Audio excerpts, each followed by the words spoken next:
Rock Solid Families wants to thank Casey's Outdoor Solutions for sponsoring the Rock Solid Families podcast. Casey's has grown to be one of the largest and most unique garden centers and gift shops in the Cincinnati tri-state area. Whether you are looking to take on that next landscape project or simply add a little home decor to your house, Casey's has you covered. Located at 21481 State Line Road, Lawrenceburg, Indiana.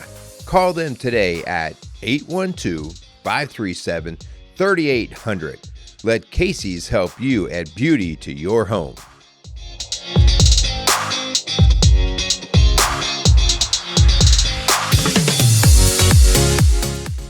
Welcome to the Rock Solid Families podcast. I am Linda Hutchinson here with my Summer of Love partner, Merrill. Whoop, whoop. Hi, Hello. honey. Hi, how are you? Okay, so if you haven't been listening, we have been doing this series called the Summer of Love, and we did a little assessment in week 1. So again, doesn't mean you can't listen, but it kind of all ties together. So I would really encourage you to go back and to check it out. But I want to ask you, on a scale of 0 to 10, how would you say you're 0. doing? You're going to give us even a 0 as a possibility. We could be way down in the gutter. Okay, 1, 0. But how do we you feel like you're doing in the Summer of Love? I'm doing or we're doing? Well, you made it very clear in week 1 that this was a we. Yeah, so it's how we're doing. Yes. Yeah. Your perspective on how we are doing. That's a loaded question. Guys, this might be the very last show we do here today. Just asking. It's good. It's a loaded question, but I kind of like it. And I like it because, I think sometimes people think because of what we do for a living, and I've heard people say this, and it kind of just is like nails on a chalkboard to me. Like, you guys just seem like you have it together. Like, you know what to do. And it's like, are you serious? Like, we just had an argument yesterday. Yeah. And so I think the Summer of Love assessment, there's 4 categories that we'll be talking a little bit more about again today. But the idea here is that, sometimes you're hitting on all cylinders and sometimes you're not. So sometimes I think we do pretty good, but sometimes not so much. And in fact, I'll even reference, I don't know, what was it, hon, 2 or 3 weeks ago, we had a few weird days, and when I say weird, just we felt distant.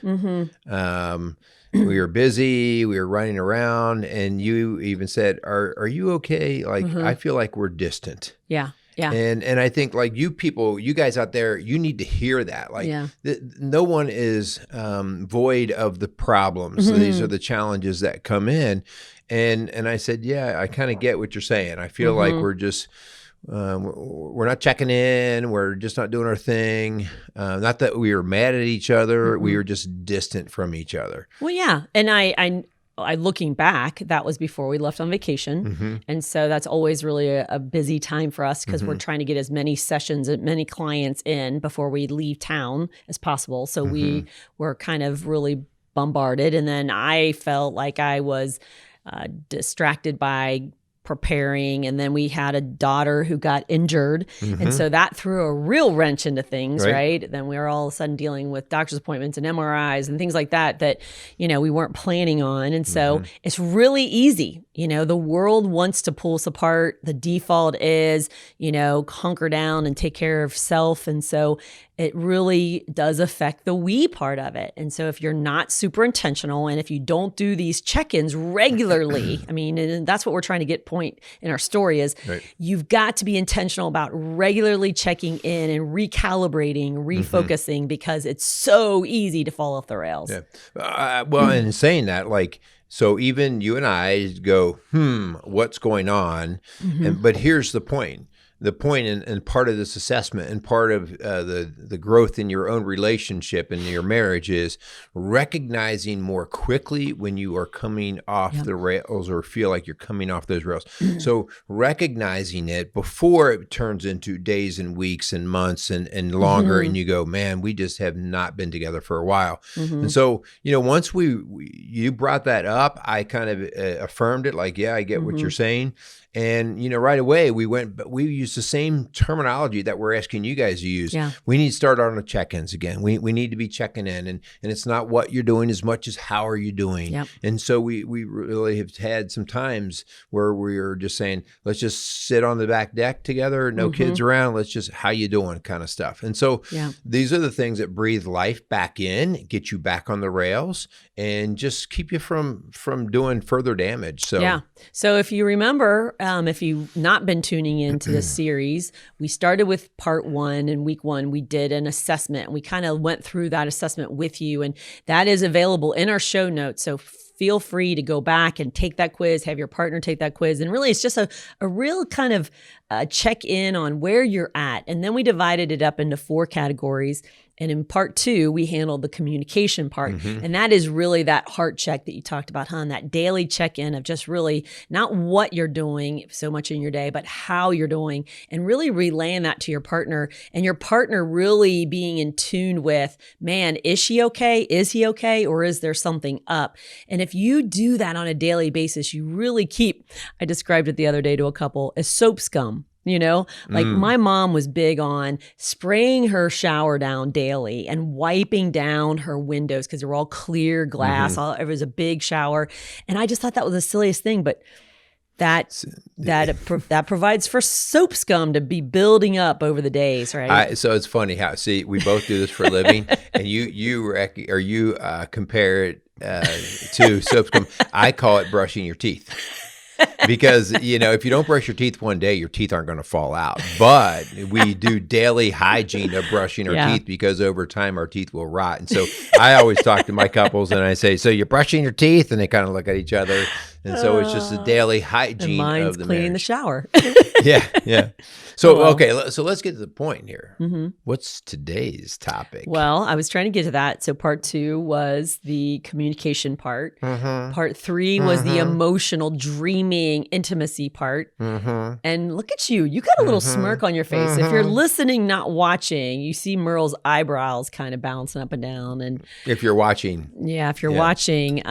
So today, we're talking about sex. All about sex. No, honey, we're talking about physical intimacy. You always ruin it. There's a difference. And that's the part we're getting into, right? All right. I'm just teasing. I'm having some fun. But yeah, today we are going to talk about the physical intimacy side of things.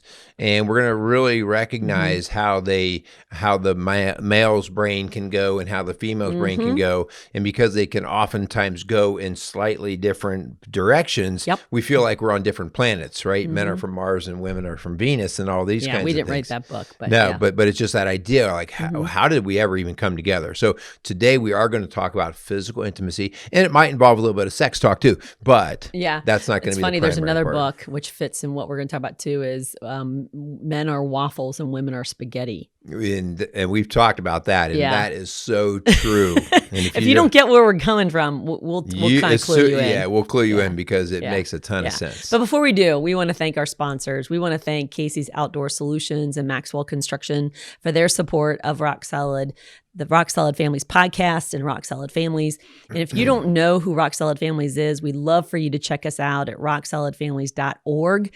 We are a faith-based coaching organization that is really home-based in Cincinnati, the greater Cincinnati, Southeast Indiana area, but yet we really work with couples and families and individuals all over the country via Zoom. And so we would love to connect with you if you just kind of stumbled upon us because you were maybe Googling physical intimacy or sex. I don't know. Whoa. And that's not one of our tag words, but maybe it should be. So thank you for tuning in. Okay. All right. So in reference to, as Linda said, even if you didn't take the assessment, we will attach the link to the assessment so you can go back and still continue on what we're doing here. Take the assessment, and then you're going to come back and you're going to get those 4 categories that Linda just talked about, but you're going to get a score in these categories. And so today we're talking about how did you score in the physical intimacy. And so it's really about the intimacy wellness, like how healthy are you guys on the intimacy and the physical intimacy side. Yeah. And so here's where so much of the confusion comes is just like you talked about waffles and spaghetti. our brains work so differently between men and women. And we have to get out of this idea of who's right. It's not right or wrong. It is just different. Yep. And it's for lots of other reasons, for general survival and creation of the family and all the different jobs that have to take place. And so from our very first thing, we have to recognize that when I was joking earlier, but when we talk physical intimacy, my brain as a physical male goes to sex, okay, all the physical part, but my ignorance doesn't get that. Linda's brain or the lady's brain ties it all together. And so this is the spaghetti. It ties it all together. Right. The emotional intimacy, the spiritual intimacy, the physical intimacy, all of them tied together. Whereas us men, we can compartmentalize. Yes. So ladies, you get me. You understand it. Like if your husband has not spoken to you all day, but then knocks on your door at evening and wants to have sex,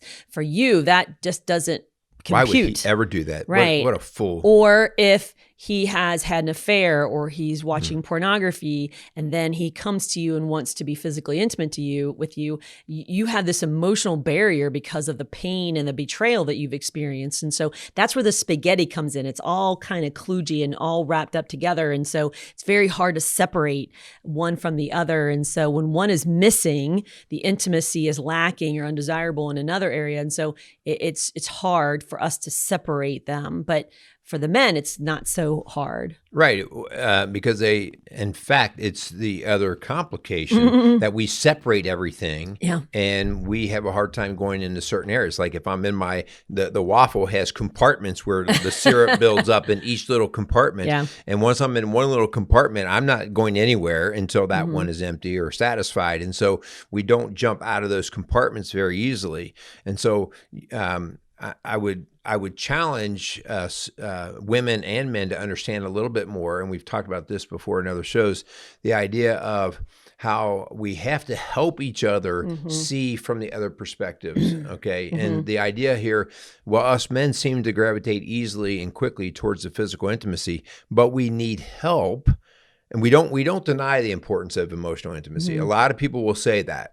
But I don't believe that's true because I work with men all the time and they want to feel intimately, emotionally connected. It's a foreign world. But once they get in it, they can be good. And they really get exhausted by women trying to mix them all up. For instance, if you were out working on the car and changing the brakes and I came out to sit by you and wanted to have this really deep spiritual or intimate conversation, you would have a really hard time being able to do that. Because why? Well, my first comment would be, hon, I can't go there right now. Right. Yeah. Yeah. I can't. And it's not because I don't want to. It's because my brain can only think about replacing those brakes or doing whatever the task is at hand. Right. Where you could be washing dishes and having that conversation about other things. And again, it's not impossible. I'm saying that it's not preferred by the male brain. Yeah. So we have to respect that and realize that we're going to have to wait and try to prioritize the time when he can put you in that box of priority and think and focus on you alone. And so, but you can't have him multitask and expect any quality out of that. And so ladies, we get frustrated when, he won't sit down and have a deep conversation with you. But then at the end of the night, he's thinking about sex and you're kind of confused as how that, you could have had an argument at dinner. And he is totally okay with having sex with you later on. And so you're thinking, how is that possible? Well, it's because the men have compartmentalized things. So one of our ways in and through this to help you, if you recognize that the physical intimacy is not where the two of you would want it to be, one of the ways, a fast way in, and by the way, all of these are kind of interconnected. So communication and emotional connectedness, they're all kind of connected, okay? So we want to be in improving all of the scores in all areas. Yes. But one way here is to, we have talked about this in other shows before, but the whole, I bring up the idea of foreplay, okay? And don't let your brain go to the gutter, guys. But the idea here of where does that concept even come about? Well, in traditional worlds of talking about sex education and those kind of things, we've always associated the foreplay with something that a woman needs to get warmed up to physical sex. this. Okay. And what I would say is, yeah, okay, that's probably very true. We don't want to lose that. But we also need to know that men have to be warmed up in the other areas, in emotional intimacy, in spiritual intimacy. And that means, like you just said, hon, allow them to be breaking out of the compartment that they're in and give them time to come into the other. And so we talked about the idea of, most men, I can't tell you how many times I've thought of a man as being very quiet guy, not much of a talker. And you'll start to hear the wife say, oh no, if you get him alone and starts talking, you can't shut him up. And that would be kind of what we're talking about, the idea that set up the time to have, hey, we're getting ready to drive on an hour-long drive somewhere. Maybe that is a great time to tap into some more of that emotional talk when he's not going to be distracted by how to fix the brakes on the car. So ladies, here's what we do when we're upset about the emotional disconnect that we feel. We will hold our men hostage in physical intimacy. And we think very justifiably that it's okay to do. And so my point is that please do not use one as a weapon to get the other, or vice versa. And guys, same thing. And so it's really important that we resolve that through our communication skills that we learned in week 2, that we really resolve those issues on a regular basis so they don't build up like that soap scum or that plaque on your teeth. Plaque on the teeth, yeah. And so it takes that regular connecting. It takes that regular check-in to say, hey, I noticed that we seem distant, or it seems like you don't want to be with me or lay with me or go to bed when I go to bed. And so help me understand what's going on there. That could be the man speaking to the woman or the woman to the man. And so really to reconnect so that you can really create this environment where you want to be physically intimate with one another and not hold grudges. I have so many couples that will say, man, they are horrible about holding grudges or not forgiving me for forgetting the milk yesterday. So they'll hold the men hostage for a week because they were late from work or, lied to them about something. And so let's resolve the one so you can have the others. Yeah. So, hon, back in May of this year, so probably, you may have it, I didn't write it down, the episode numbers probably in the 254 or something like that. Probably a little before then. But anyways, back in May, we did an entire show on intimacy busters and intimacy builders. And so we would ask you so in that show, we just talked about intimacy in general, and intimacy has actually 3 components: the emotional, the spiritual, and the physical. So today we're mostly leaning on the physical, but we quickly had to go in that if we're going to get the physical intimacy part, if we're going to improve it, we can't just throw aside the emotional and spiritual intimacy, because that's how the female brain is more connected. And so I would encourage you to maybe go back and take a look at that. But there are some really simple things that you can start to do, and just be aware of, like if you scored low in that area, here are some things that we see right off the bat that make couple scores go down. One of them is just the harsh tongue, the criticism. Like if you notice that there's a lot of criticism, that borderlines, we might say we're sarcastic, little cuts below the belt kind of thing. That's stuff that breeds contempt. And remember, it was a Gottman that talked about, like, his number one thing that he can tell that a marriage is on the rocks is if there's a high level of contempt. Like, I just don't want to be around you. There's something about our interaction that turns me off. And again, I understand there could be some deep hurts there that have not healed right. I have a client recently who her husband had an affair. And so there's some deep mistrust, some wounds, right? But it's been years. And so she's coming to me saying it's not healed right. And he's like, I thought we were watered over the dam 4 years ago. And so, is he continuing to feed that mistrust? Is he continuing to betray her? Or is this a wound that she's not healed right? And she's kind of hung it over his head, is almost like holding him hostage from a past mistake. Jesus came on this earth to be full of grace and full of truth. We can't sacrifice one for the other. So I'm not saying you turn a blind eye to the things of the past, but I'm also saying if we held our spouse to the standard that we want to be held to? Would it be so stringent or would it be more grace-filled? So we really got to be careful with what we're holding on to. Yeah, I mean, and why? So we're called to be unconditionally loving and respecting, but when we're hurting each other, we start to throw conditions. Well, with the way you've talked to me lately, I really don't have any desire to do that extra favor for you. So these are some little things that turn into big things, right? Yeah, unconditional love and respect is actually on our list for intimacy builders, as well as, serving one another, submitting to one another out of reverence for Christ, or appreciating and saying how you appreciate what your partner does instead of just expecting out of them and criticizing them when they do it wrong, right? Yeah. And something that I think I will say, this tends to happen more to our middle-aged to older couples. When they first got married and earlier in their relationship, there was a lot of excitement in life. And that excitement we might use the word passion. It might be passion for the marriage, passion for each other, passion for the career, passion for all, like these things that kind of well up in you and make your heart beat and make you kind of excited to do life. But then you start to get into that middle-aged and older, and maybe you see that some of that is either already accomplished and it wasn't quite what I thought it would be, or whatever it is, that couples start to lose that passion.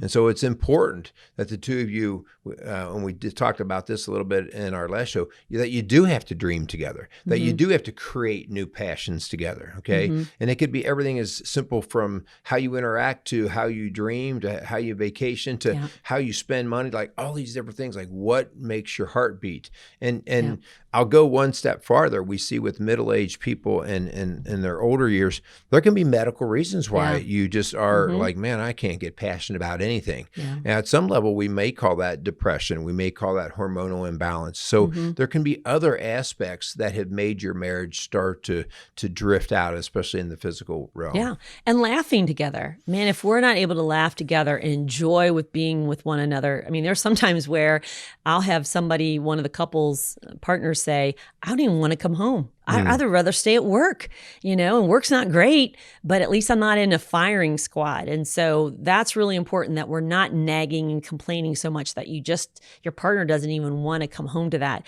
That's not going to want them to be physically intimate with you. If you've been out working till 9 p.m. and, 7 days a week, and you come home and just want to be all lovey-dovey and physical, and your partner's like, I haven't seen you all day and I'm exhausted now, so you got to be really careful with having humor and laughter, enjoying each other. One of the things that we oftentimes see with couples who are in the hurt phase, and you're seeing them scored low on these different areas of assessment, is they will become conveniently legalistic. In other words, they'll start counting rights and wrongs. The rights that they do. Well, I've done your laundry, I prepare meals, I clean the house, I earn a paycheck, like whatever it is, they'll count the rights. And then on the other side, they'll count the wrongs. Well, you did this wrong to me yesterday, you did this. And so when we are starting to hedge the relationship on legalism, we have disbanded the concept of grace, right, and mercy. And so it's really important when you see yourself drifting and getting low scores in that physical assessment with that intimacy. You got to remember, even though we're talking about physical, it's emotional and spiritual as well. There's a good chance now we're starting to weigh everything and we're measuring. And if you're into measuring, you will both lose. Hey, I'm just going to call out the guys on this one, because I've got guys who will keep track of how many days they've had sex. Like, okay, well, it was 3 days last week, but it's only 2 days this week. And so you must not love me as much. And it's like, really, is that equating the intimacy? And so again, if there's a pattern week after week, that's when you come to them and say, I'm kind of concerned because it kind of feels like we're drifting. But if you have a busy week, or if your wife isn't feeling good, that you're going to hold her feet to that fire and make it such a contentious thing, she's not going to want to be with you. Okay, it can't be, you literally have marks on the wall of how often, you get to get what you want. That is not intimacy. That's not what's going to build and draw in your partner. Yeah, and again, I hear that completely, and it can go both ways, right? Like if you had, well, we've kind of understood sex 2, 3, 4 times a week, whatever it is. So if it's too little, somebody's complaining. If it's too much, somebody's complaining. And so it's that whole idea of, okay, have an understanding of what works for the two of you. By the way, when we talk about sexual frequency, what is the right amount? Whatever you two agree on, okay? Whatever would complete the two of you. But then it is all that is a general guideline for your health. If you said, hun, like we've gone for several months now and we've seemed to always be shooting quite a bit below where we originally thought was the number, it's worth the conversation. There might be very good reasons, but there also might be some drifting going on. And it's like, okay, why are we not having the desire, or we're having the desire and it's not being quenched the way we normally did? So anyway, that can go both ways on that. Yeah, I think of Colossians 3:12. It says, "Therefore, as God's chosen people, holy and dearly loved, clothe yourselves with compassion." Are you treating your partner with compassion when it comes to this? Kindness, are you approaching them in a loving, kind way? With humility, is it all about you? Or is it about submitting to one another out of reverence for Christ? Gentleness. Are you being gentle or are you being forceful? Like, this is something I deserve and I demand. If that's not what God's called us to do. And patience with one another. If you're getting over COVID and you're having the long haulers and you can't breathe at night, and like, I need to have patience, and I can't just kind of like demand something that your partner's unable to give. It says, verse 13, bear with each other and forgive one another if any of you has a grievance against someone. Forgive as the Lord forgave you. And over all of these virtues, put on love, which binds them all together in perfect unity. That's what we're looking for. Colossians 3:12. That's what a marriage that's intimate looks like. All right. So, guys, we hope that this is making some sense to you. We hope that if, as you've taken your assessment and you see your areas of strength, but maybe your areas that maybe are struggling a bit, again, this is not a scientifically diagnostic tool. This is something to prompt conversation, and hopefully it gave you some areas. And that's why we wanted to break it into those more specific areas so you can wrap your hands around that. All right. Yeah. So this week is part of the challenge. Like, to have some conversation about the physical intimacy needs, and then what those other things like the emotional intimacy and the spiritual intimacy, what those actually mean to you. So taking the spaghetti and straightening it out a little bit so you can ask, so the guy can go, oh, okay, now I understand, but also allowing the compartments of the man to be able to jump out of one compartment and into another. And what might the process look like for a man to be able to do that? You know, hun, I would love to do this, and we'll do this in our show notes, is to attach this handout of the intimacy builders and busters. Yeah. And so if physical intimacy has been a challenge for you as a couple, it is probably connected to something emotional as well. And so this intimacy builder and busters would really be good for you to maybe circle like, okay, where are we? Are we more on the building side? Or is there things that are really busting up our intimacy? And so you can kind of get a little picture of that through that handout. So we'll attach that to the show notes. Yeah. All right. So very good. So we have one more week of our Summer of Love series. And in that one, we're going to be talking all things of spiritual connectedness, equally yoked, why, and man, that goes back to today's show. It goes back to all the different parts that we're talking about. And so that's going to be a big part of what we do. Whether you are Christian or would you call yourself spiritual in nature, I will promise you that you are connected at a deeper level. People use general phrases like, they just get me. Well, what does that mean? Okay. And so there's a different level, and that's that spiritual level that we're going to refer to in next week's show. So, and I would say, I would challenge you if you're thinking, oh, well, we're done here because there's really not much spiritual intimacy. I would challenge you to really tune into next week, because could you possibly grow in an area? Is there maybe more for your relationship? Yeah. I mean, maybe that's a huge missing piece, a link that would really deepen your relationship to a place it's never been before.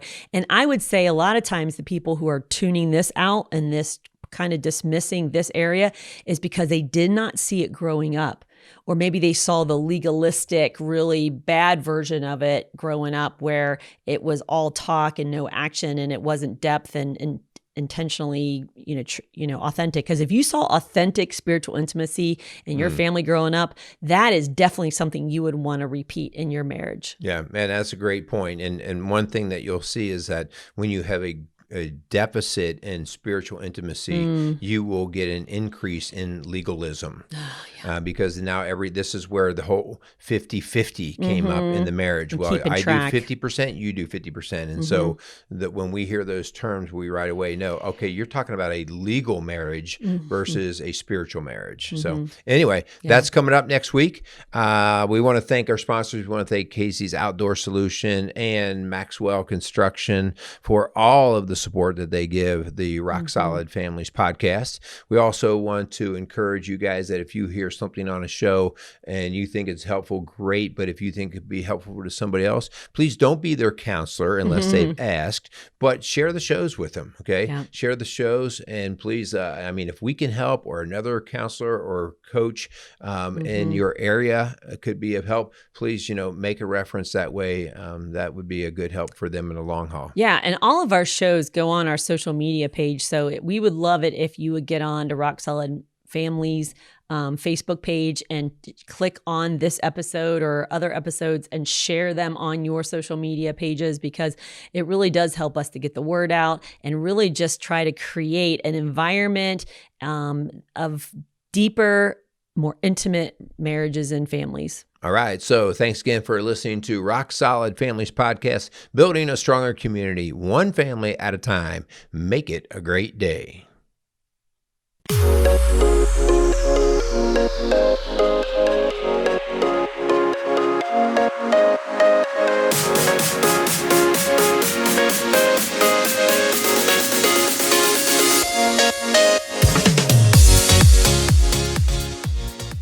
Rock Solid Families wants to thank Maxwell Construction for sponsoring the Rock Solid Families podcast. For over 30 years, Maxwell Construction has been a leader in turning dreams into realities, building schools, banks, restaurants, and many other commercial and public facilities. Maxwell Construction has made it their priority to not just build buildings, but to build into their community. So if you have any construction needs, call them at 812-537-2200.